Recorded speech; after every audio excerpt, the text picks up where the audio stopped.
दिल्ली हायकमांडकडे लोकसभा लढवण्याची इच्छा व्यक्त केली आहे। चंद्रपूरमधून लोकसभा लढवण्यासाठी आपण इच्छुक असल्याचं शिवानी विजय वडेट्टीवार यांनी म्हटलंय। लोकसभेसाठी तयारी सुरू केलेली आहे असं प्रतिभा धानोरकर यांनी सुद्धा म्हटलंय।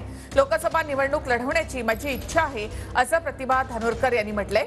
चंद्रपूर लोकसभेच्या जागेवरून सध्या काँग्रेसमध्येच ही रस्सीखेच पाहायला मिळते। पक्षांचे सगळे जे श्रेष्ठ आहेत त्यांना मी माझी इच्छा व्यक्त केलेली आहे। पक्षाचे जे पण दिल्लीमध्ये आमचे श्रेष्ठ हायकमांड आहे त्यांच्यासमोर इच्छा व्यक्त केलेली आहे की एक युथ म्हणून, एक ऑर्गनायझेशनची व्यक्ती म्हणून, NSU युथ काँग्रेसमध्ये काम करणारी व्यक्ती म्हणून पक्षाकडे मी इच्छा जाहीर केलेली आहे। आता शेवटी निर्णय पक्षाचा राहील। आता ही लढाई जी आहे ती विचारधारेची लढाई आहे आणि विचारधारा माझ्या वडिलांची खूप क्लिअर आहे।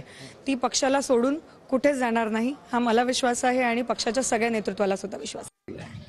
परवाची जी बैठक झाली आदरणीय या महाराष्ट्राचे प्रभारी चेनी थल्लाजी यांच्याकडून आम्हाला निरोप होता। कुठलंही आश्वासनाचा विषय या ठिकाणी नाही, कारण शेवटी ही काँग्रेस आहे। वेळेपर्यंत काँग्रेसमध्ये कुठलाही निर्णय होत नाही, पण आमची जी तयारी चालू आहे त्या तयारीच्या पार्श्वभूमीवर आमची ही आढावा बैठक होती। तयारी करण्याचे निर्देश जरी देण्यात आले नाही, कारण तयारी तर मी तशी करतच आहे, कारण मला लोकसभेची निवडणूक लढवायची आहे।